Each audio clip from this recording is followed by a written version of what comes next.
আসসালামু আলাইকুম। আজকে আপনাদের একটা গল্প শোনাতে চাই। যেমন আমার পিছনে দেখছেন এটা নদী, কিন্তু এই নদীর কিছু দূরে যেই সাগর।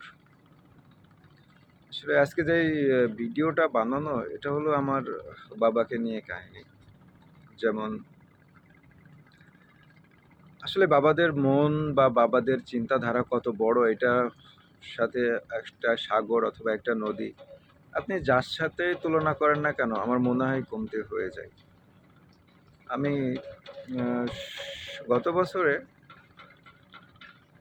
শুধু ছোট্ট একটা গল্পই শেয়ার করতেছি। এক গাড়ি ইট কিনবো।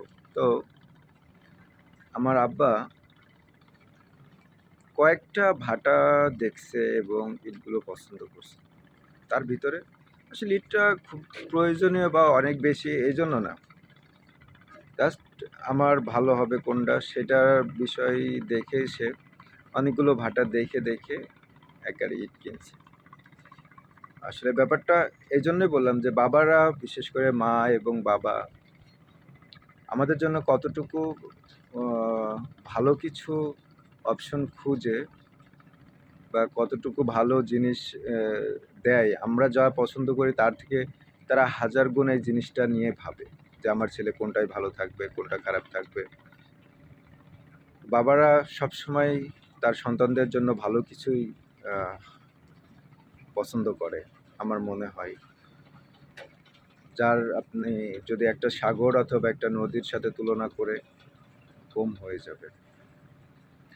আমাদের বাবারা দেখবেন তাদের জীবনের সবটুকু শেষ করেই আমাদের জন্য ভালো কিছু তৈরি করে দেয়। তো কখনো বাবার সামনে বলা হয় নাই, বাবা তোমায় ভালোবাসি। কখনো বয়স হওয়ার পরে যখন থেকে বুঝতে শিখেছি, কখনো জড়িয়ে ধরবো আসলে এটাও হয়ে ওঠে নাই। কারণ আমরা আসলে বাবাকে অনেক বেশি ভালোবাসি, কিন্তু বলতে পারি না। তদ্রূপ মাকেও আমরা ওই রকমই ভালোবাসি। তো মার সাথে বলা হয়, কিন্তু বাবার সাথে বলা হয়ে ওঠে না। যাই হোক, সবাই সবার বাবাকে ভালোবাসবেন। সবাই বাবার কথা মতো চলার চেষ্টা করবেন এবং মা বাবার একটু হাসি রাখার চেষ্টা করবেন। কারণ তারা তাদের জীবনের সবটুকু দিয়ে হলেও নিজের সন্তানকে হাসি দেখতে চায়। আসসালামু আলাইকুম।